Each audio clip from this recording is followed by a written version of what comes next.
పెడితేనే అప్పుడు ఇట్లాంటివి కూడా కాకుండా ఉంటది.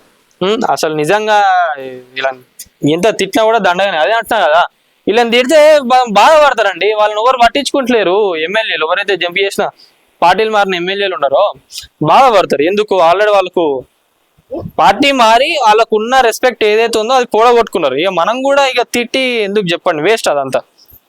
సో ఇది పార్టీలు మారడం ఫ్యాషన్ అయిపోయింది. అదే ఇప్పుడు వచ్చిన ఎలక్షన్లు మళ్ళీ మనం చూసుకున్నట్లయితే ఇంకా ఆల్మోస్ట్ 2.5 years వేసుకోవాలి తెలంగాణలో ఎలక్షన్లు రావాలంటే. మరి అప్పుడు ఎట్లుంటది? ప్రతి ఒక్కరు నాయకులు కానివ్వండి, ఏ పార్టీ అధికారంలోకి వస్తుంది, అప్పుడు ఎవరు జంపింగ్ చేస్తారో ఏందో అనేది కూడా చూడండి.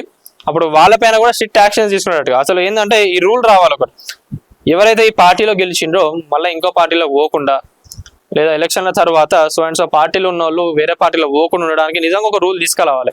అప్పుడే వీళ్ళకి ఏమవుతుందంటే జర కొంచెం భయంగా ఉంటారు, మంచిగా జనాల కోసం ఆలోచిస్తారు. అప్పుడు అన్ని చక్కగా ఒక వేలో పోతుంది.